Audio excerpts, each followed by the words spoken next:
C'est en 1987 que Matt Groening imagine une famille inspirée de la sienne, peut-être, aux cheveux particuliers et à la peau jaune, dans le but de les distinguer plus aisément pour continuer la série de Tracy Ullman Show. Il ne s'agissait au départ que de petits courts-métrages à gauche et à droite, mais quand même ça a fonctionné et le public s'accrochait. 2 années plus tard, plus précisément le 17 décembre 1989, la Fox diffuse en prime time un épisode plus lourd qu'accoutumé, qui deviendra le premier épisode de la première saison, une soirée d'enfer qu'on connaît tous. Cette série animée qui caricature une famille classique américaine devient rapidement un énorme succès, aux États-Unis d'abord, puis dans le reste du monde.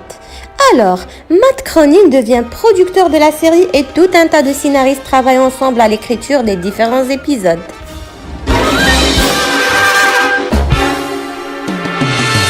Malgré la succession des épisodes, les personnages ne vieillissent jamais, à part dans certains épisodes projetant la série dans le futur ou les séries d'Halloween. Cependant, ils évoluent tout de même, certains meurent, d'autres se marient ou divorcent, d'autres encore voient leur famille s'agrandir avec la naissance d'enfants.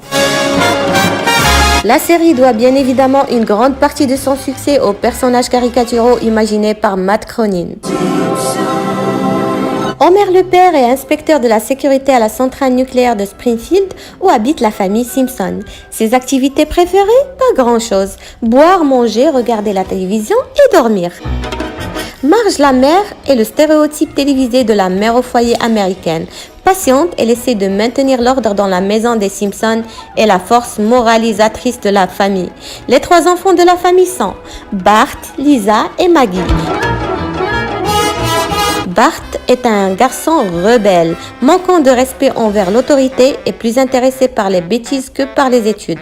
Bart est un élève perturbateur de l'école élémentaire de Springfield.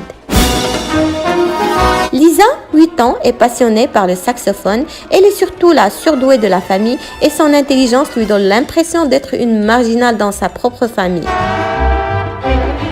Maggie est l'éternel bébé de la famille. Elle ne parle pas et passe le plus clair de son temps à sucer sa tétine bien préférée.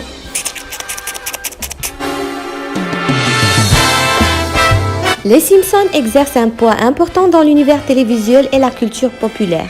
Chaque personnage dépeignant un stéréotype de la société, que ce soit au sein de la classe moyenne, autour du monde des affaires et du commerce, ou même dans les paysages politiques et médiatiques américains.